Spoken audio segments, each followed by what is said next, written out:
YouTube? Today we are changing the front differential fill and drain plugs.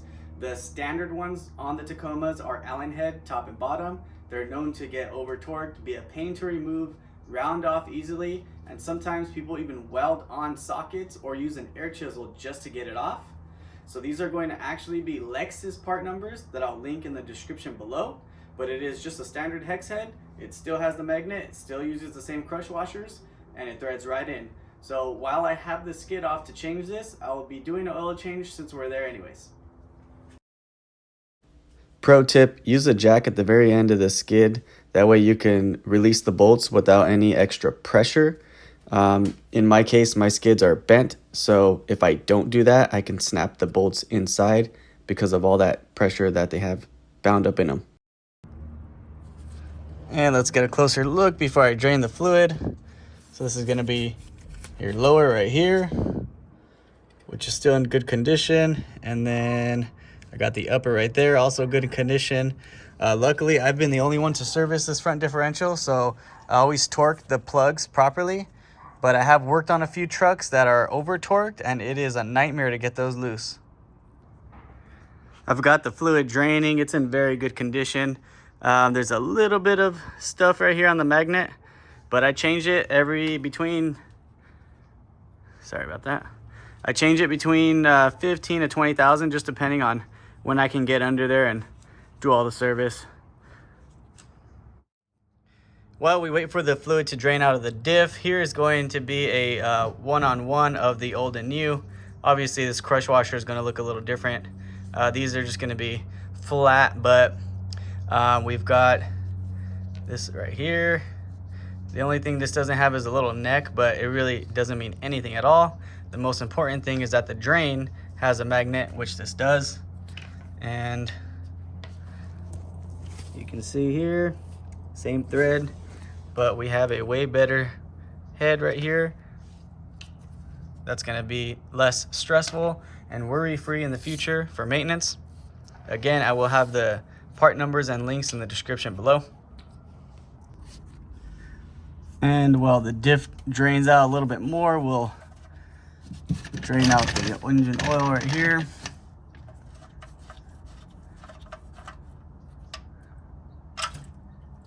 That one always fights me. I actually did upgrade the the engine oil pan drain with the magnetic plug as well, so I'll link that in the description below if you want to do that. It doesn't really catch much. It's very, very minor. You can see it right at the tip, but it's a good peace of mind to catch anything that the oil filter might have missed.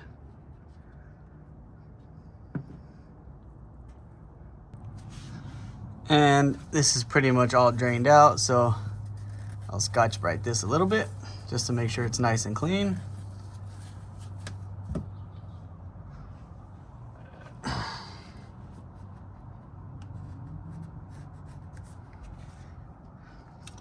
So here we got the new drain with the new crush washer.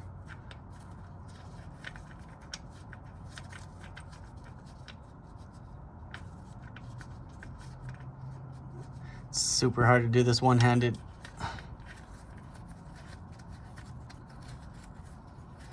So I'm gonna thread it in by hand. I got the torque wrench ready, and we're gonna torque it to 48 foot-pounds, just like the standard Allen bolt drain. All right.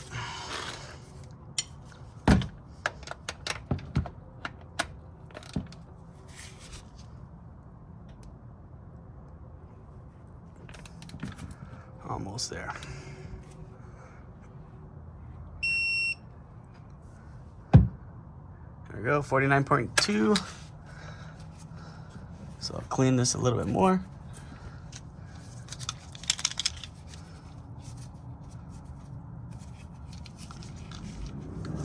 And we'll get it paint marked. Just so I could keep an eye on it, if anything. All right, it's pretty much stopped dripping.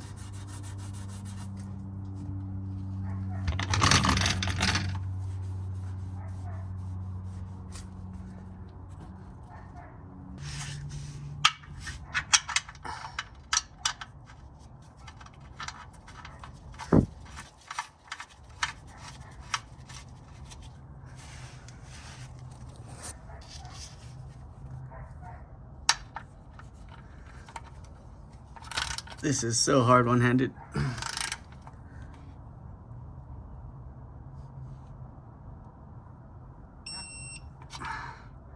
30.2, perfect. We'll paint mark this and start filling up the diff. So I found this type of pump works the best when it's facing right side up. I don't know why. I've tried it sideways before and it just doesn't do anything. But you basically put the hose into the fill port and pump it till it starts coming out just a bit, and then plug it off. There's just a little bit of residual fluid coming down on the fill, so I'm gonna let that drain out and we'll just change the oil filter for the engine.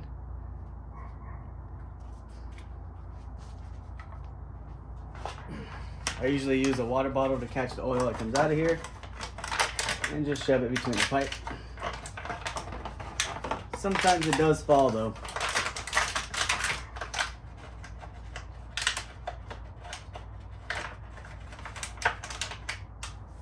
Okay, so that looks good.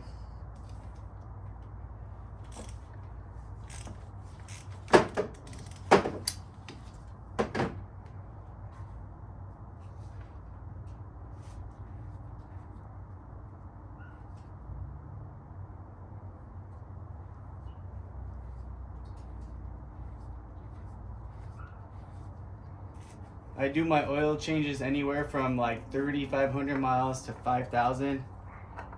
Sometimes I just get too busy and I can't, so I'll stretch it out to 5, but this oil change is about 4,000 miles.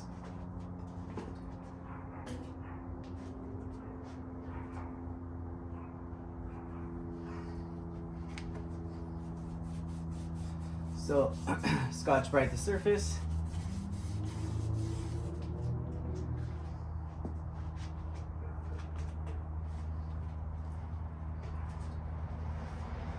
Clean.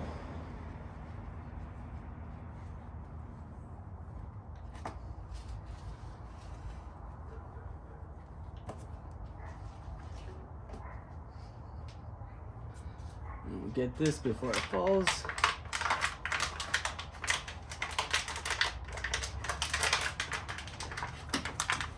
You can see how much oil comes out of that. It's quite a bit.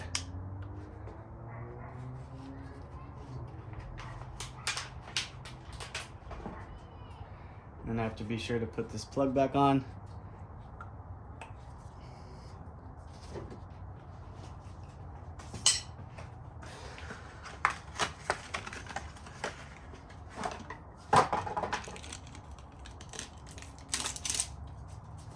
So these oil filters already come pre-lubed. No need to put any oil on it. I tighten by feel, so these gloves gotta come off.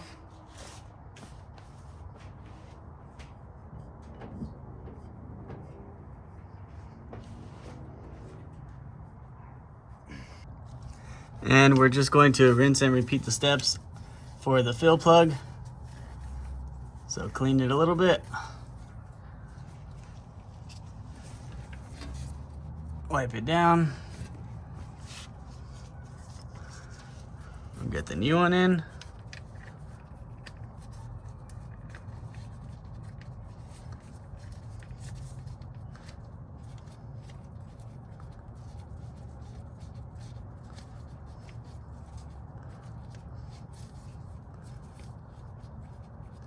And it is the same 14 millimeter head as the drain, so we don't need to mess around with that.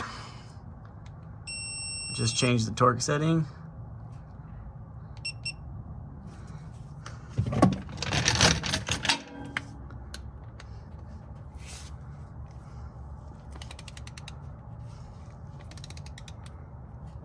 And this one is the crush one, so it's just crushing that silver washer right now. All right, we're getting close.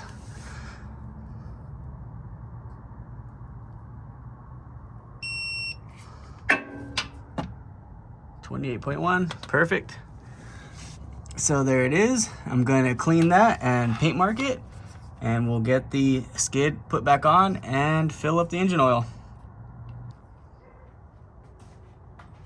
While we get this engine oil filled up, I did have a few questions on one of my last videos about my battery tie down and my air intake setup. So this is an actual scoop. They call it the Ram Air Scoop, and it's plumbed to the stock air box. And I did that because I trimmed my fenders and I didn't want the intake sucking up dirty air. So this way it comes straight from the front and I don't have to worry about that. But basically the battery is an X2 battery. It's a very heavy battery, but its specs are way better than stock. The cold cranking amps are 930 on this one, which is amazing. And when you change that, the stock bracket doesn't work. So I had to temporarily modify the stock one to work by lifting up this handle and kind of pitching it in crooked, because the studs are two different sizes. So then I just ordered this battery tie down with new J hooks. They come a little longer, so I cut them to length, and it comes with a little cap, so you just put that on. You don't really have to worry about that. The intake air scoop, this piece is made by Volant. It's for their intakes, which usually is a box right here, and it has a little port that goes straight into it. But I just plumbed it with a pipe, some couplers from eBay, straight to the factory air box with the TRD air filter. It's a great setup. It's worked in all kinds of different weather conditions, and I've never had one issue. So far so good.